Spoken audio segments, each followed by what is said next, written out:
Hello? Hello? Hello? Anybody out there? Anybody out there? Anybody out there? Hey everyone, and welcome back after a long break. I'll post a comment with a few more details about it, but what's relevant right now is that the episode you're about to watch was recorded and mostly edited way back when, before my hiatus.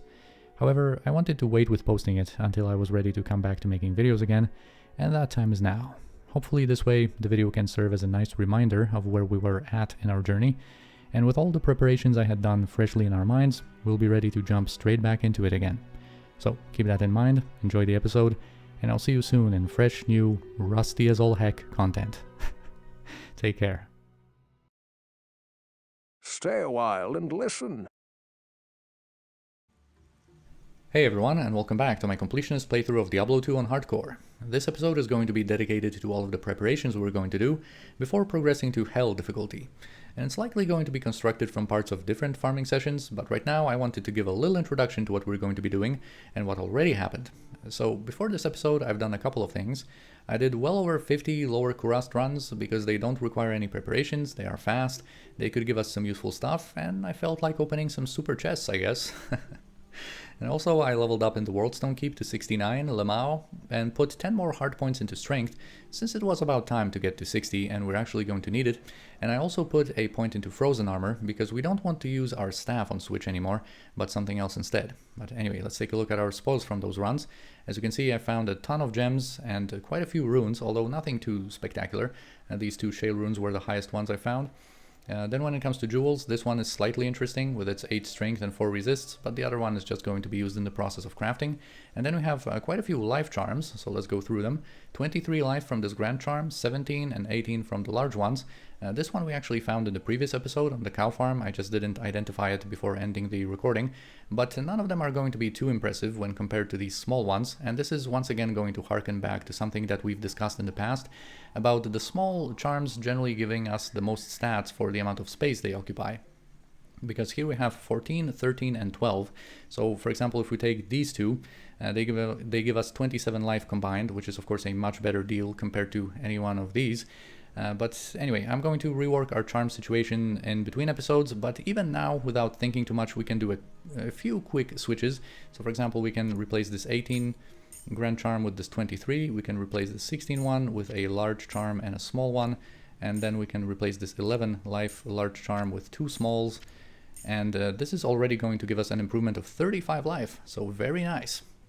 But anyway, moving on, I've also found this 23 Magic Find ring, which is better than the second best MF ring that we've had so far, but we are not going to use it yet, and more on that later. But anyway, taking a look at the second page, I found 3 unique items. Dusk Deep, a really nice low-level helmet, only requires level 17 and gives us 15 all res. Then we have Bone Flesh, which is nothing special at this point, and Hexfire, which is a pretty nice weapon for fire-based builds. Unfortunately, it does have that 58 dexterity requirement, but in some situations it is still worth it to level up that dexterity for this weapon and then just respec out of it later on. Then we also had 2 set items, Death's Touch and Arcana's Helmet. And then I found this rare pair of boots from one of the Bale kills, and that's why it has such a high item level. Bale on every difficulty drops much higher level stuff. And these ones gives us a massive boost to our cold resistance, so this is something to hold on to.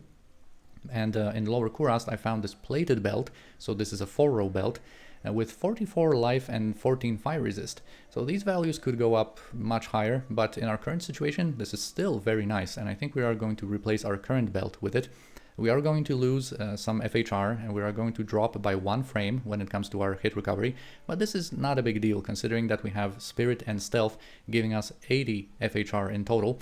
And the little unfortunate thing about the whole situation is that for the Sorceress, the next FHR breakpoint is at 86, so our small charm with 5 FHR is not quite going to bring us up there in order to maintain the frames, but this is still going to be a worthwhile swap.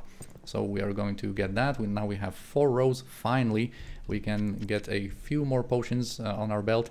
And with all of those charm switches and this belt, we have gained 79 life. Very nice from just that. This is a really nice boost. Ideally, I would like to have 1,000 life in Hell, but we'll see if this is going to be doable. But anyway, these items down here are going to be potential imbue targets.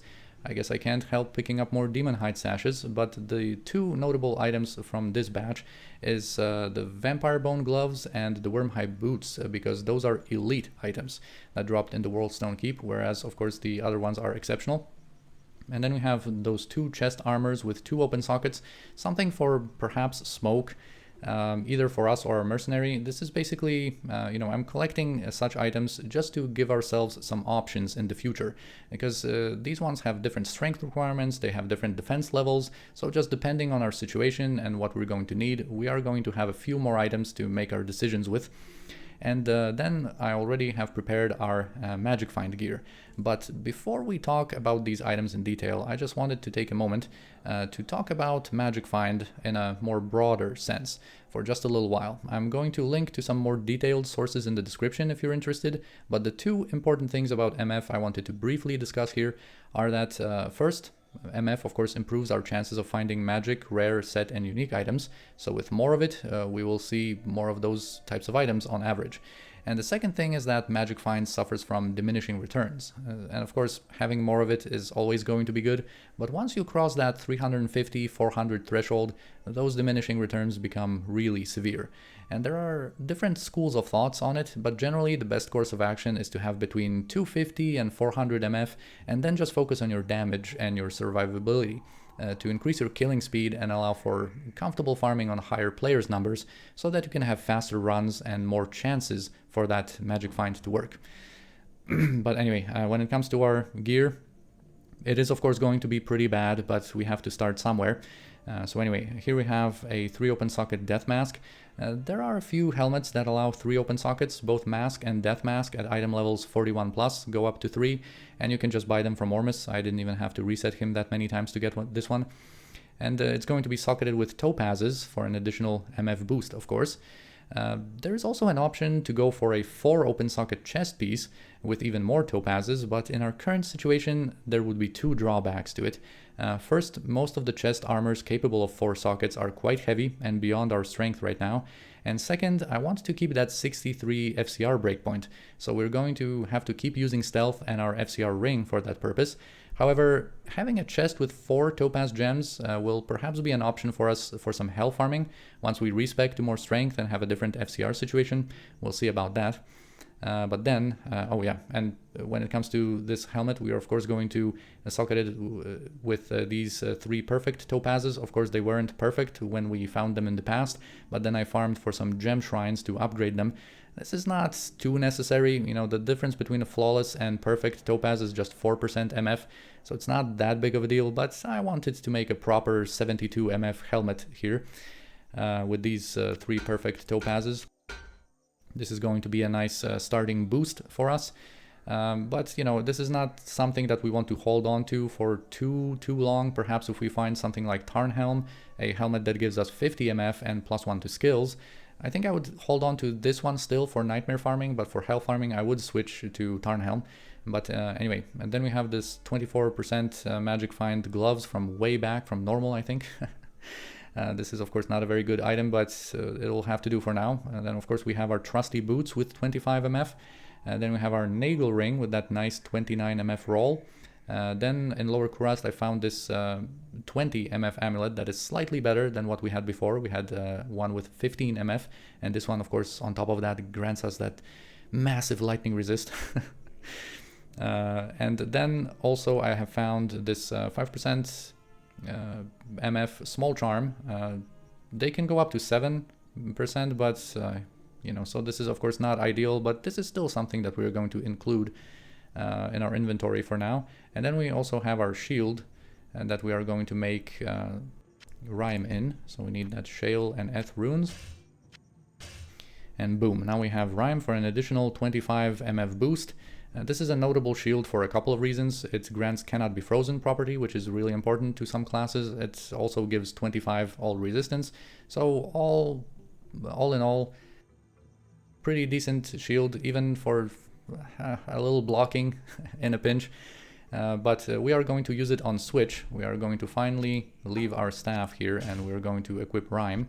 And the idea here is that, of course, before making a kill on an act boss when he's about to die, we are then going to switch to Rhyme to give ourselves an additional 25 MF boost. This is usually accompanied by a weapon with some MF, something like Alibaba's or Gall that we might be able to find in the future to give ourselves even more of a boost before that kill happens. But anyway, let's equip everything we want here.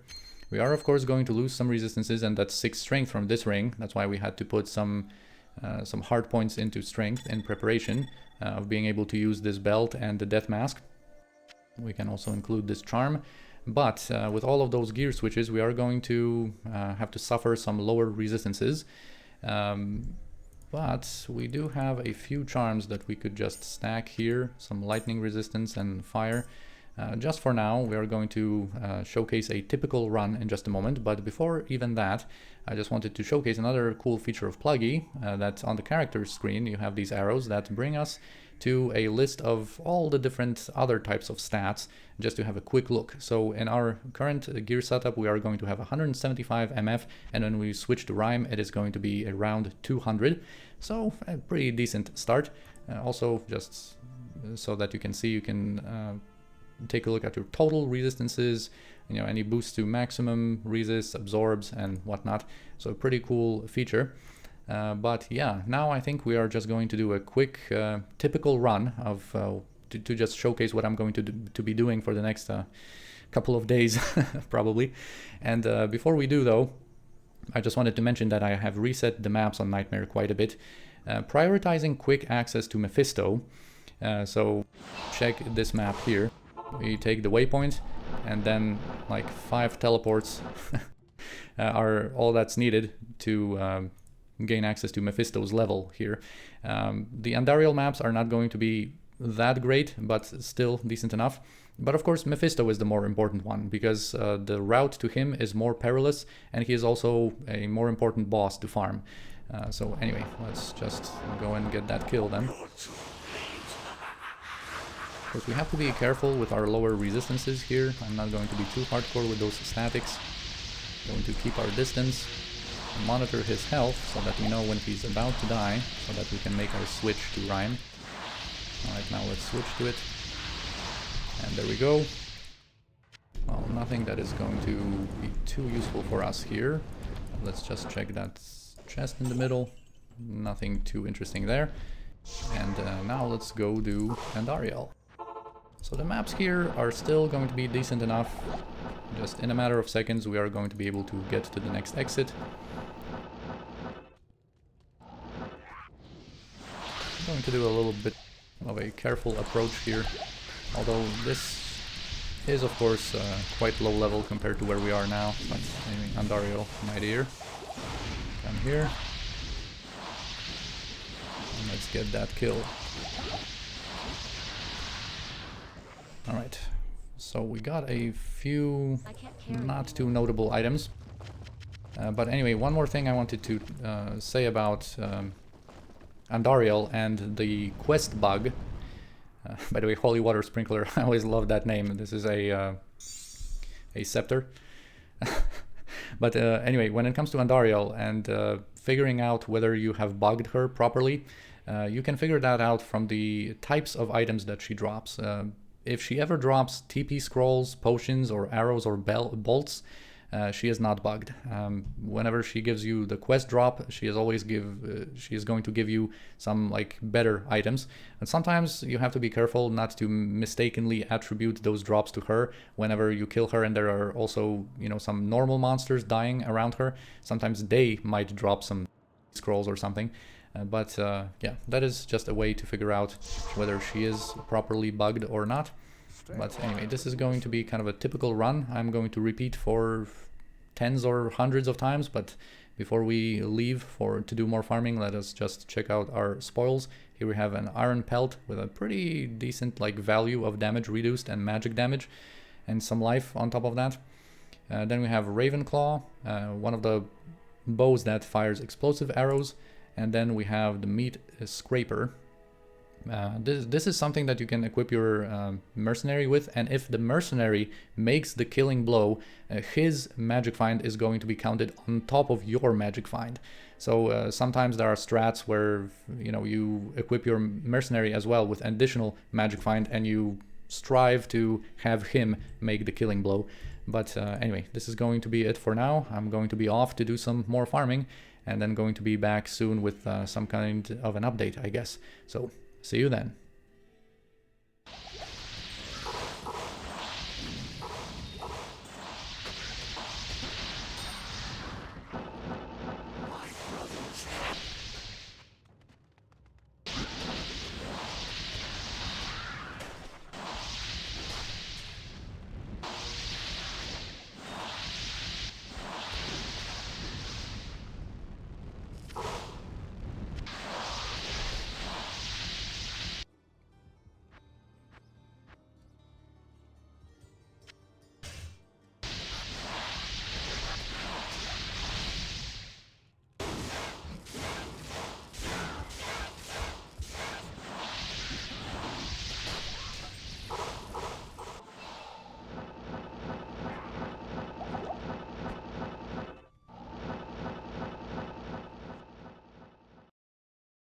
Care to take a gander at my grimoire? Alright, I thought I would do a little update here to show you our progress. I've done 50 runs of Mephisto and Andariel so far, most of them on players 3, which seems to be the optimal setting for now, and I found a few juicy drops already, so let's take a look. I've singled out the most notable items I've found down here, but let's first talk about the changes to our magic find equipment. And the situation with our gloves progressed very rapidly early on. This is of course the pair we started out with, but on run 3 already I found these chance guards. Unfortunately they are terrible. Not only do they have the minimum MF roll of 25, while they can go up to 40, they are also ethereal, so they were barely an upgrade over these ones, but on run 7, Mephisto dropped these rare gauntlets that not only have 25 MF, but also 21 cold res, and even though they are ethereal, they self-repair, so no problem there. And then later on I've also found these ones with 24 MF, and they offer some lightning resistance, so they are worthwhile to hold on to for that reason. And when it comes to our boots, we of course started with our trusty magic boots all the way back from normal. And over the course of our runs I found some pairs of boots with high MF and different types of resistances, but I've been using these ones that max out our cold resist for the price of 1 MF. Compared to our starter boots, so this is a very worthwhile trade, especially considering that of course fire resistance doesn't really play a role for the content we're farming, whereas cold resist is very useful against Mephisto. But anyway, let's now talk about the big stuff. On run 15 we got a major drop from Mephisto. Boom! Shaft stop. This is such a lucky drop. This is one of the premium top armors for mercenaries, and it basically provides almost everything a mercenary would want from an armor. It has high defense, it goes from 180 to 220 enhanced defense, so this is an above average roll. Then it also provides some additional defense versus missiles, 60 life, and most importantly, 30% of damage reduction. This is the second best single item in the whole game when it comes to the amount of damage reduced it provides, only behind Storm Shield with 35%. There are also some full set bonuses out there with 30 or 25 damage reduction, but when it comes to single items, Shaft Stop is the cream of the crop. And of course, if we get the chance to up it, I'm going to do it. Here I mean upgrading it from its exceptional mesh armor quality to the elite bone weave. There are a couple of Horadric Cube recipes for both unique weapons and armor that allow you to upgrade their quality, and in order to upgrade an exceptional armor into an elite one, we would need the runes of Ko and Lem, so numbers 18 and 20, so not that rare, not that hard to find, and also a perfect diamond. So once we get these ingredients, I am going to upgrade this armor so that our mercenary can get even more defense. And the only way this item could be any better is if it was ethereal, but of course that would be very rare, very lucky. So I'm not going to complain about that. On the contrary, I'm very satisfied with this drop. Now our mercenary is going to be set when it comes to his chest armor. Then on run 18, I found Razor Switch. This is of course not going to be anything useful for us, but it's just such a cool drop if you manage to find it pretty early on, because it just grants you almost everything you need. +1 to all skills, 30% FCR, big life and mana, 50 all res, magic damage reduced by 15. It's just like such a cool find, even though it's not going to be useful in our run anymore. Then on run 37, Andariel stepped up and gave us Mage Fistere. +1 to fire skills, 20 FCR, please and thank you. This is going to be a very valuable option when it comes to our progression in Hell due to the +1 to fire skills, and also when pushing for the next FCR breakpoint on our Sorceress, which is 105. And then getting 20% FCR from our gloves combined with our Spirit Monarch should make this a realistic goal to strive for. Then on run 43 I found Natalia's boots. They are a notable piece of footwear, although unfortunately we got a very low roll because both cold and lightning resist on these boots goes from 15 to 25, so you can get much better ones. But still, this is another option for our boots slot. And then finally on run 48 I found Titan's Revenge, of course one of the top javelins for a Javazon. Unfortunately they are not ethereal, which is what you want because they replenish their quantity on their own, but still a very cool drop. And now let's talk about all of the rest. I tried to sort those items somewhat. So here we have gems and runes, the notable one being Hell here, which is number 15. This is a very, very useful rune, always in demand, because it lowers the requirements of items you socket it into. It is also used in a few very powerful rune words, and it is also used in a Horadric Cube recipe that allows you to empty the sockets of an item. And we also have some jewels for crafting and this 8 fire res small charm. They go up to 11. So this is still on the high side. This is surely going to be useful for us to round up our resistances. And now let's go into set items. I've found a lot of these lower level set pieces. Here we have the Infernal Wand and Belt. Then we have Cathan's armor, mask, and a lot of rings. Then we have Angelic armor, weapon, and a lot of rings. Then we have Eisenhardt's armor and helm. Then we have 2 Sorceress's boots. This is a really cool drop, especially if you get it early on in like Act 1 normal, due to that speed boost and 25% fire resist. And of course, you know, as you can see, it only requires level 3 to be usable. So a very nice early drop. Then we have Iratha's collar, Arctic belt, and Huanin's belt. Then we have Cleglaw's weapon and shield. Then we have another Death Touch, Arcana's staff. Then we have Siverb's weapon and shield. And then we have Milabrega's shield. Another option to keep on switch for that 20% magic find. Then we have a full Berserker's set. Then we have another set of Cathans. Then we have Saigon's helm, boots, and belt. We're getting there when it comes to Saigon's set. Then we have Tancred's helmet and weapon, Vidala's weapon and boots. Then Sanders' wand is new, and then another pair of gloves. Then when it comes to uniques, we have Endless Hail and Langerbrisser. This is a nice magic find weapon to switch to, and of course we don't have the dexterity for it, but being on that topic, we might find the Skull Collector, which is a staff with a high MF, dependent on your character level. So that might be an option that is going to be better than having our Rhyme on switch.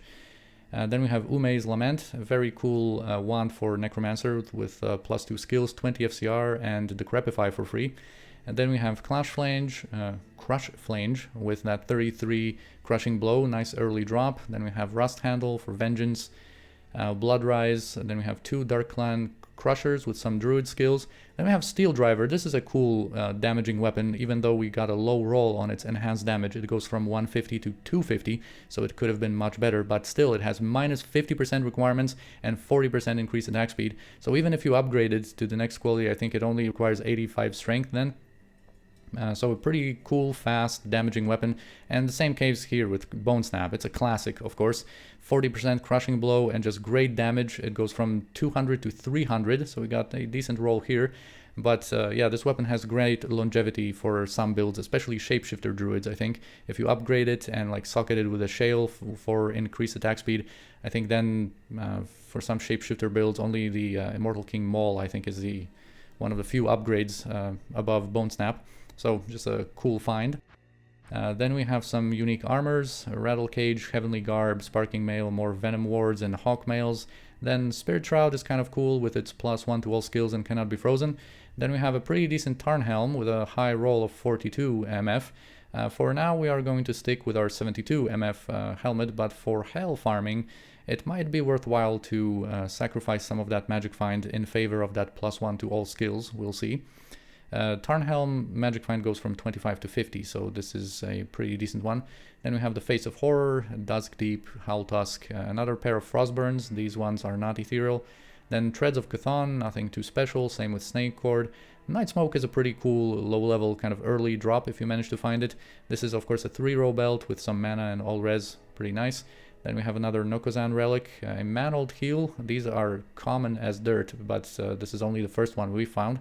And then another Nagel ring, but this time much worse. This one is terrible with only 17 MF. Then we have some weapons, 2 out of the 5 Griswold swords I think I found. Then we have some Colwyn's points, the Jade Tando and Hellplague, kind of similar to Hexfire, with lower dexterity requirement, but also +2 to fire skills instead of +3. Then we have another Kinemil's All, Soul Flay, then 2 Ripsaws, some notable axes, especially Butcher's Pupil. I really like this weapon. If you can use it in that early mid-game stage, when your level allows it, not many weapons can rival its damage. It's very fast attacking, has crit and bleed on it, just good damage. It goes from 150 to 200 enhanced damage, so this is almost a perfect roll. And then we have some less notable axes, although Wild Strike is pretty cool with those druid skills and 10 all attributes. Then we have Ethereal Rake Scar, Blade Bone, Death Spade, Humongous. Humongous what? Humongous! Then we have Cold Kill. From shields we have the Ward, kind of similar to Ancient's Pledge with some differences there, and a little Sorcy shield. And then we have some polearms, another Steel Goad. Then we have Razor Tine with 25% slow on it. Then Woe Stave with 50% slow, and unfortunately the trinity of those weapons is not complete because we don't have Kelpie Snare that has 75% slow, and it's much more well known because it also deals a lot more damage, but for the purposes of trivializing Act Boss fights, Woe Stave is just as good because Act Bosses can only be slowed by 50%, and I think we're going to talk about the different categories of slow once we get our Holy Freeze Mercenary later on, but of course these weapons are valuable for their utility, not so much their damage. And then we also have Soul Harvest. And here we have a duplicate page with just more copies of stuff we've seen earlier. You know, a lot of Griswold's swords. And then we're back to the beginning here. So this is it for now. I'm going to be back to doing some more farming. And I'll provide you with another update in a bit. So see you in a while.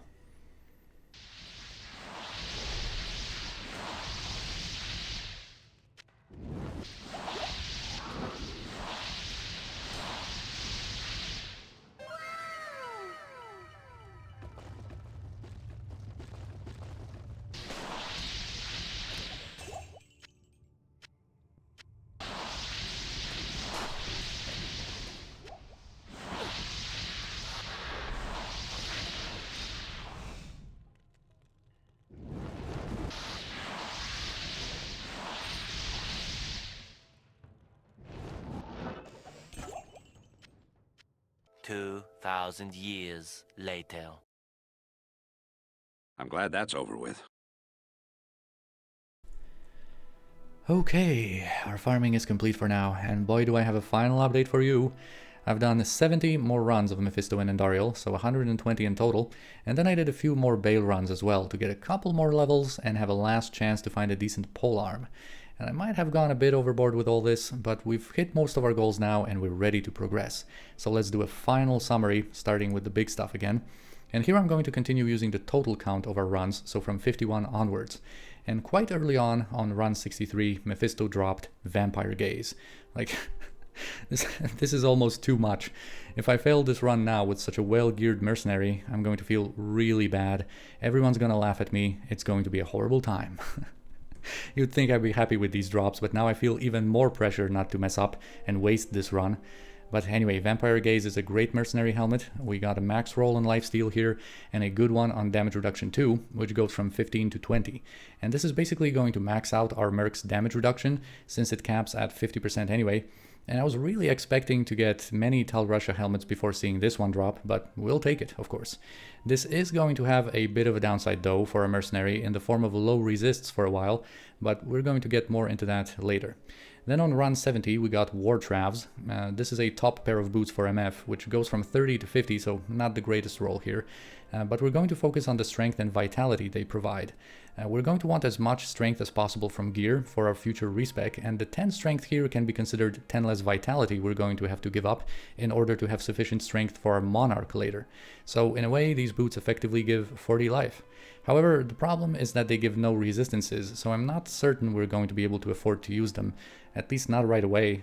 Perhaps if we heavily supplement our resistances through charms, because we have to remember that we're already not going to be getting any resistances from Mage Fists, which is the more important item, so it might be tough. We'll see.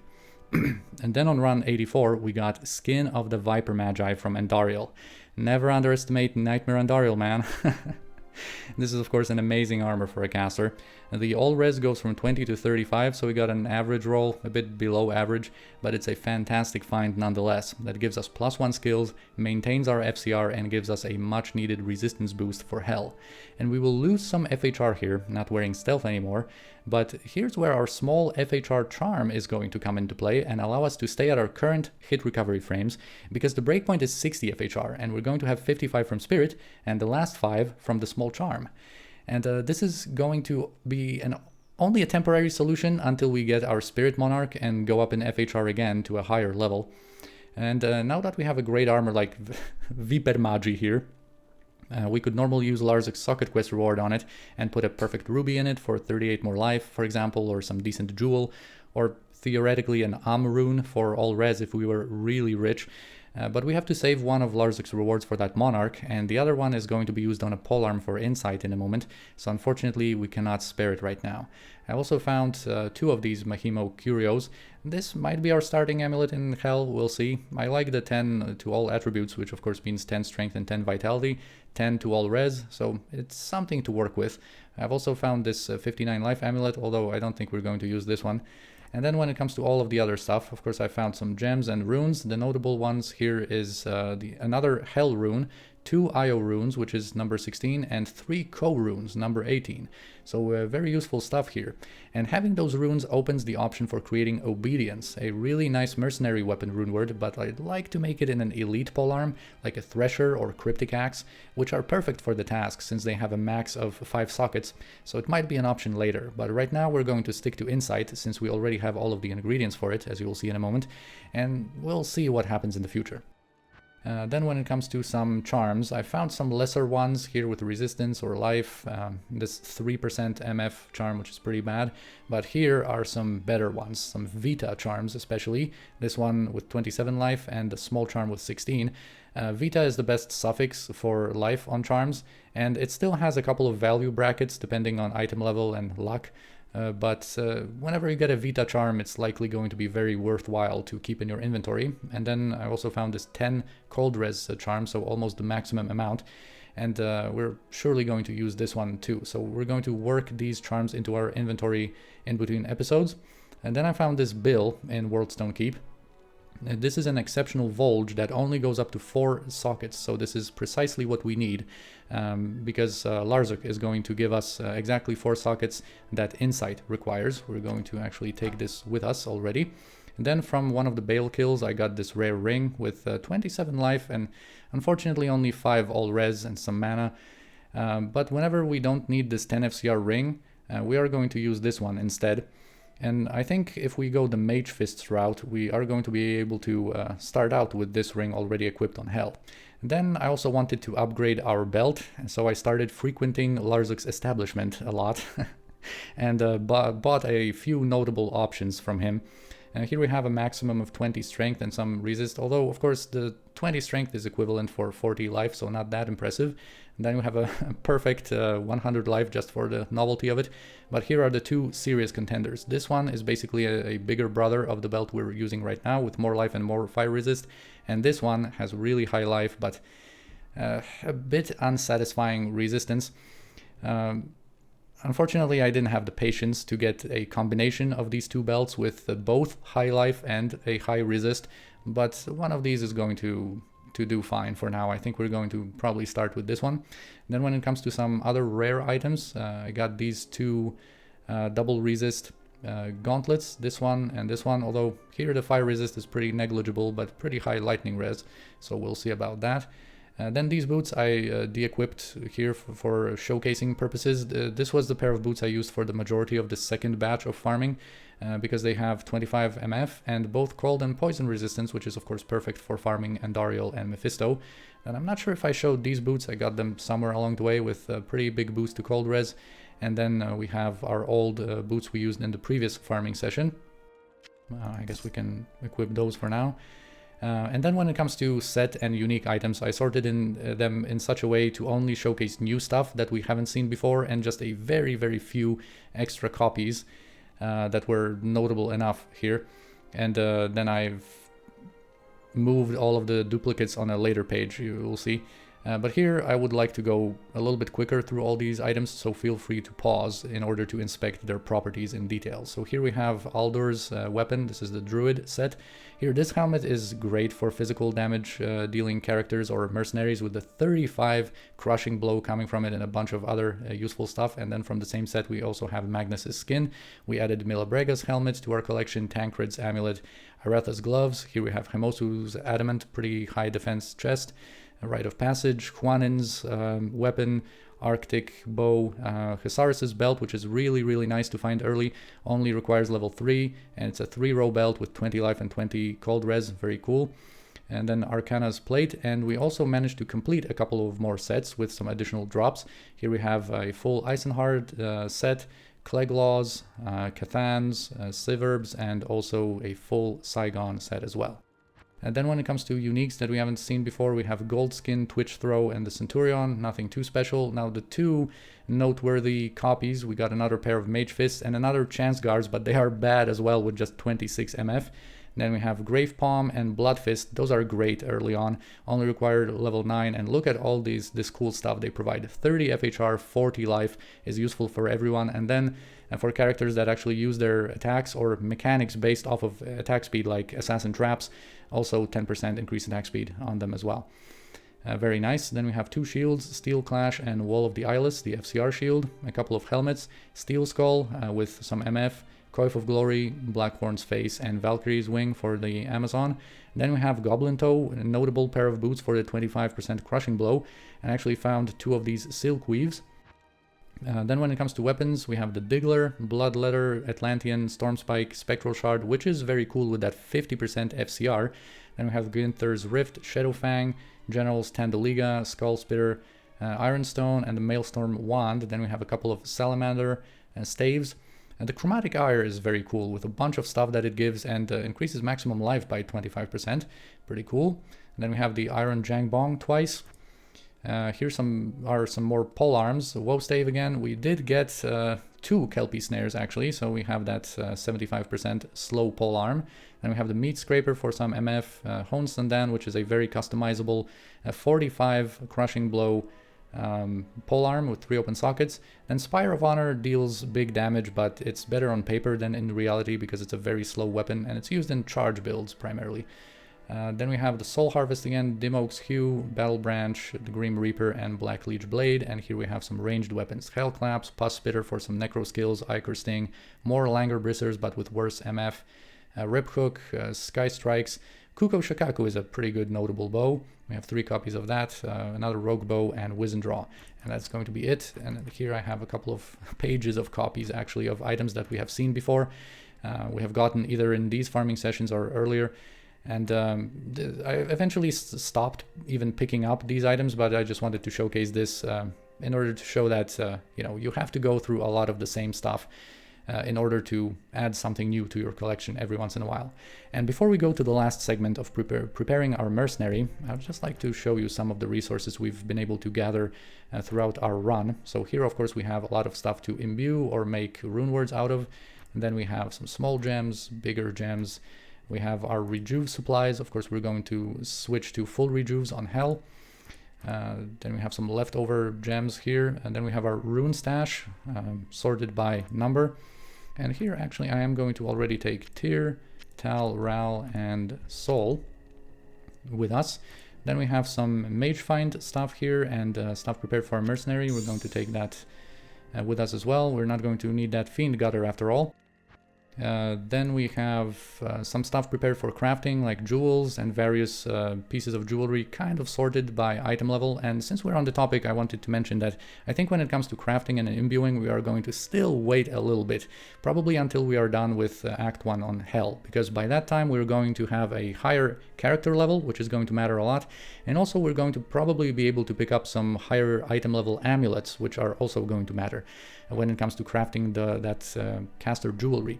because the item level of that final product you craft is 50% dependent on your character level, and the other 50% is taken from the magical item you use in the recipe. So we're going to try to gather a couple of those and have a couple of tries probably after we're done with Act 1 Hell. Here we have that item level 52 large charm for possible rerolls later.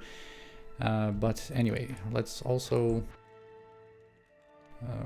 well, let's first engage in Larzuk's services here and get that bill prepared. Boom, here we have 4 sockets, and we're going to socket Ral, Tyr, Tal, and Sol, and let's look at our insight. Whoa, we actually got the max level 17 meditation aura. It goes from 12 to 17. This is an aura that is going to greatly boost our magic regeneration, so I don't, rely on it. I'm perfectly capable or used to using a lot of mana for our needs, but this is going to smooth our mana management a little bit. The enhanced damage as well, wow, it goes from 200% to 260, so almost max here as well. And then crit goes from 1 to 6, and it is at 4. Pretty decent. Wow, a very good insight we managed to get. But before we go and recruit our mercenary, let's also take this vampire gaze with us as well. And now we can go to Act 2 and get ourselves a defensive mercenary. So let's see who we have here on the field. Alright, it's level 73. Yeah, we have Emilio here with the max level we can hire at this point. We are going to get him. And now there's a couple of things to discuss when it comes to this mercenary's Holy Freeze aura. And generally here we're also going to talk in a more broader sense about the different categories of slow that are active in the game. There are 4 of them, and they stack with each other but are subject to different limitations. So the categories are first the slow coming from our cold damage and spells, so something our Frozen Orb does, for example. Then the second category is Holy Freeze, the aura of our mercenary. Then the third category is Decrepify, the Necromancer Curse, and the fourth category is the slow coming from items and the Necromancer's Clay Golem. So like I said, they stack, but no creature can be slowed below 15% attack speed and 25% movement speed. And here the significance of Holy Freeze is such that even though it is subject to chill effectiveness and will not work on 0 chill effectiveness monsters, it will work on cold immune enemies. Cold immune only prevents the enemy to get that slow applied from cold damage and spells, but not from Holy Freeze. And Holy Freeze also doesn't work on Act bosses, but everything else is fair game, and it's a great aura to have for safety. And being able to have those cold immunes slowed automatically is huge. So actually let's give our mercenary all of our stuff here. He activated now the meditation aura from Insight. And now if we take a look at his stats, we are not going to see this yet when it comes to his resistances, but since he is level 73 on Hell, where we are going to take a big hit to our resistances, he is going to have 36 all res, so quite low. However, these mercenaries get 2 all res per level, so eventually he is going to catch up. But that's also why Talrash's helmet is nice to get a mercenary started and allow him to get by on lower levels, because before he develops those resistances on his own. And also another reason why Obedience is nice, because it gives from 20 to 30 all res. So anyway, our setup here is not going to be perfect, but it is still going to be very good. And in time, as our mercenary levels up, he is going to get those resistances up to a decent level. So yeah, I think with all of that completed, we are going to be able to just start out with Hell from the next episode. So thank you for watching this one. I know this was a different kind of a special episode. Hope you enjoyed it nonetheless, and I'll see you next time.